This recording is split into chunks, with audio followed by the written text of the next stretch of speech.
one who has gone forth. Why is he called one who has gone forth? Prince, by one who has gone forth we mean one who truly follows the Dhamma, who truly lives in serenity, does good actions, performs meritorious deeds, is harmless and truly has compassion for living beings. Charioteer, he is well called one who has gone forth, one who truly follows the Dhamma, who truly lives in serenity, does good actions, performs meritorious deeds, is harmless and truly had compassion for living beings. Drive the carriage over to where he is. Very good, Prince, said the charioteer, and did so. And Prince Vipassi questioned the man who had gone forth. Prince, as one who has gone forth I truly follow Dhamma, and have compassion for living beings. You are well called, one who has gone forth. Then Prince Vipassi said to the charioteer, you take the carriage and drive back to the palace, but I shall stay here and shave off my hair and beard, put on yellow robes and go forth from the household life into ascetic life. Very good, Prince, said the charioteer, and returned to the palace. And Prince Vipassi, shaving off his hair and beard and putting on yellow robes, went forth from the household life into ascetic life. And a great crowd from the royal capital city, Bandhumati, 84,000 people, heard that Prince Vipassi had gone forth into ascetic life.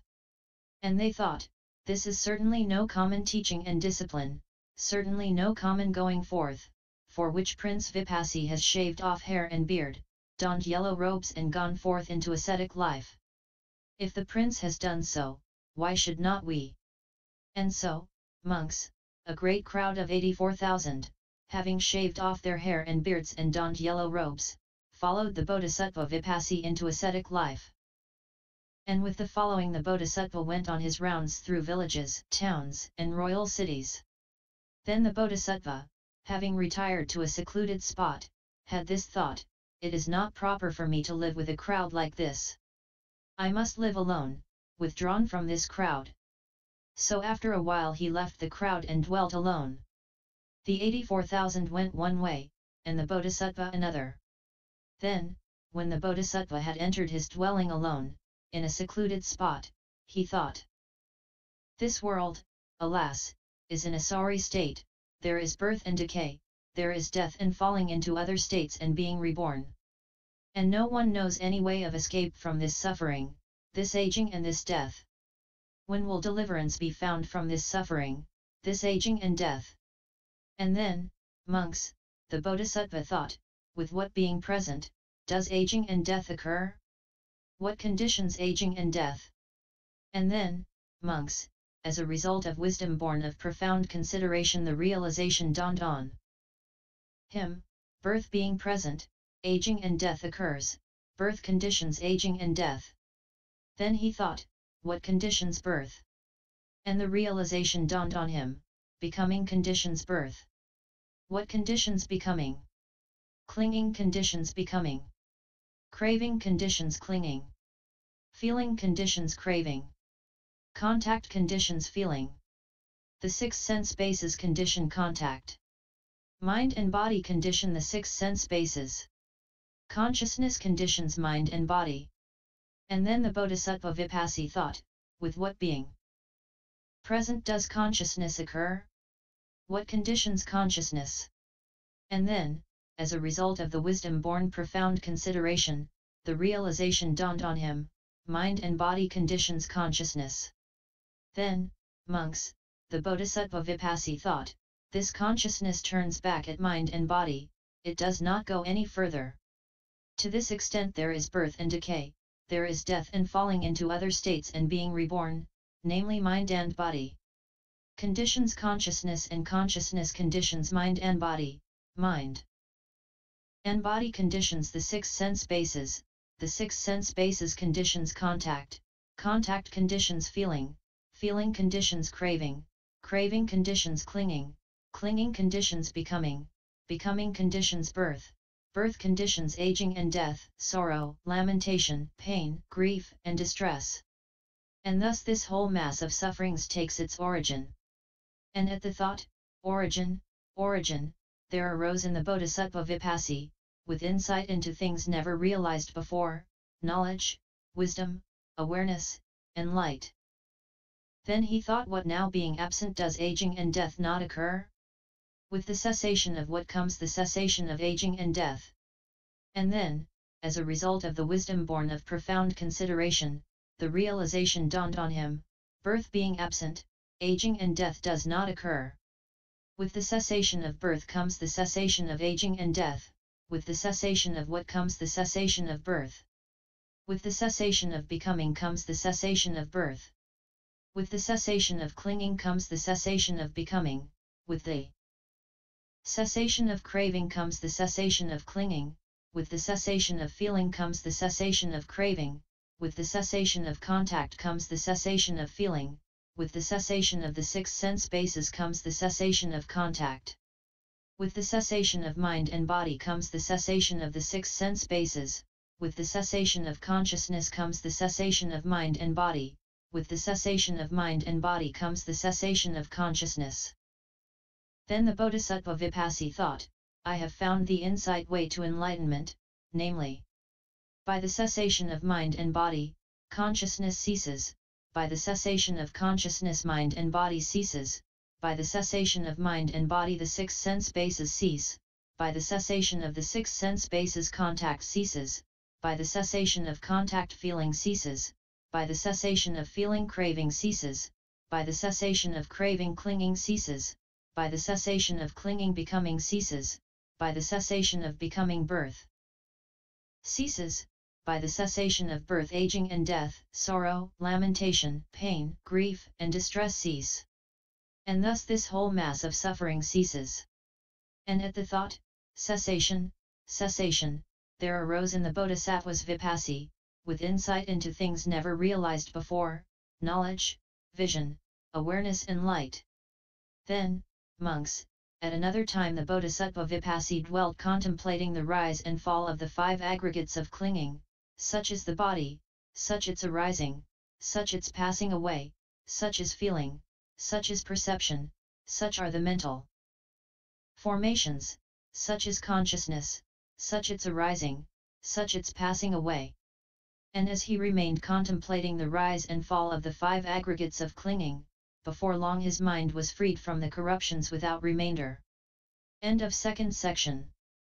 Then monks, the Blessed Lord, the Arahant, the fully enlightened Buddha Vipassi thought, suppose now I were to teach Dhamma. And then he thought, I have attained to this Dhamma, which is profound, hard to see, hard to grasp, peaceful, excellent, beyond reasoning, subtle, to be apprehended by the wise. But this generation delights in clinging, rejoices in it and revels in it. But for those who so delight, rejoice and revel in clinging, this matter is hard to see, namely, the conditioned nature of things, or dependent origination.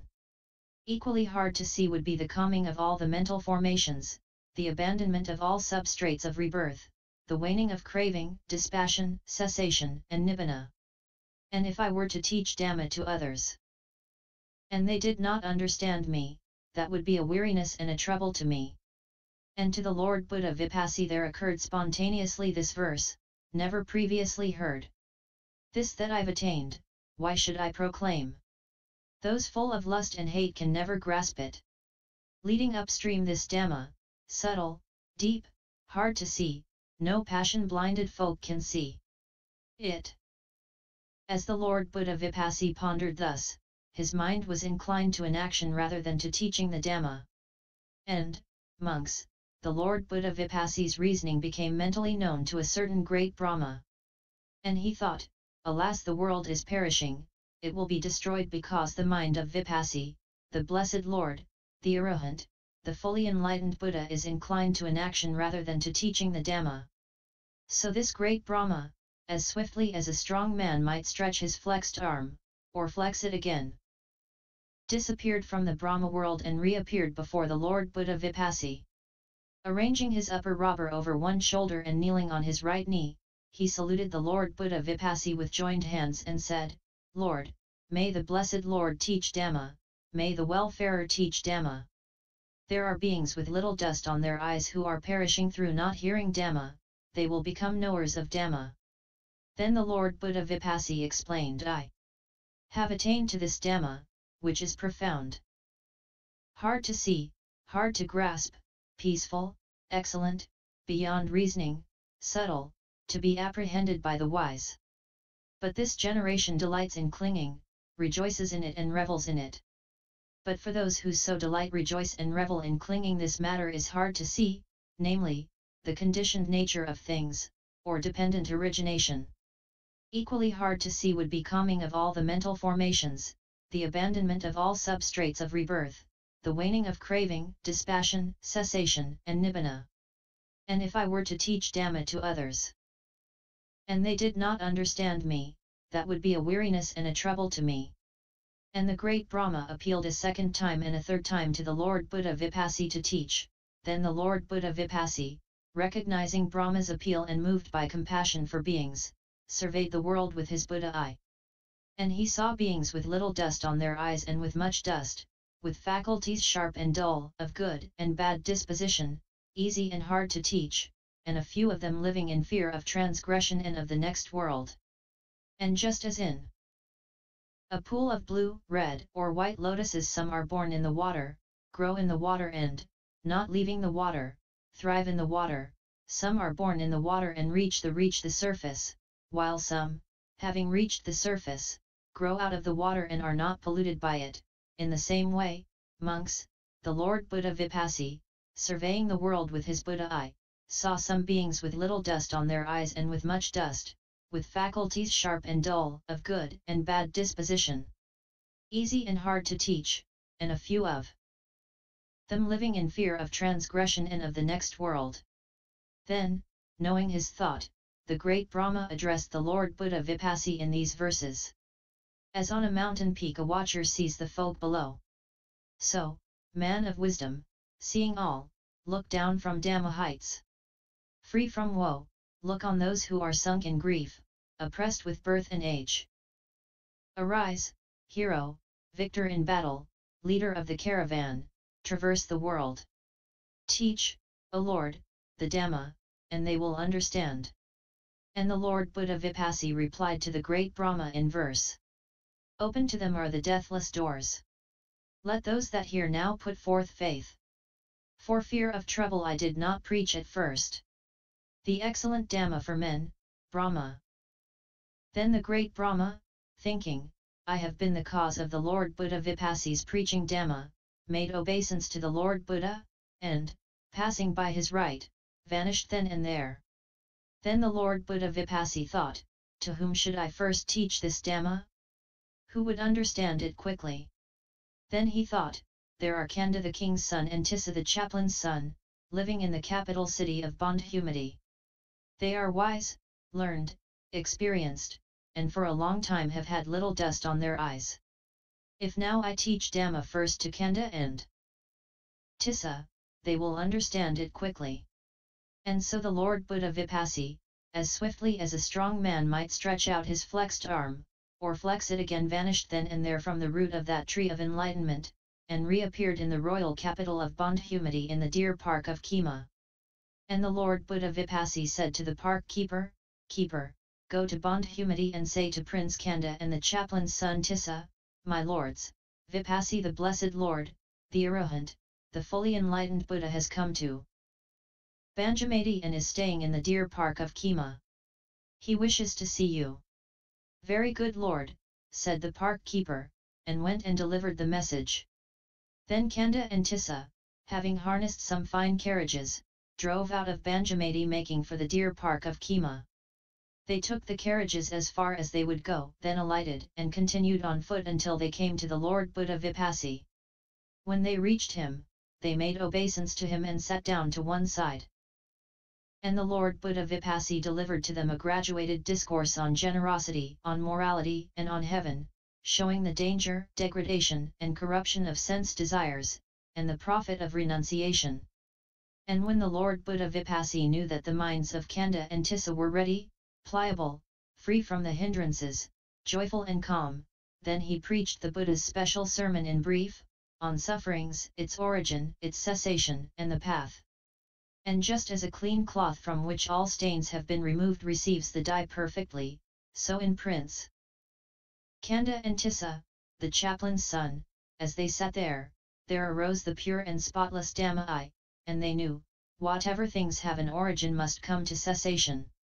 And they, having seen, attained, experienced, and penetrated the Dhamma, having passed beyond doubt, having gained perfect confidence in the teacher's doctrine without relying on others, said, "Excellent Lord, excellent! It is as if someone were to set up what had been knocked down, or to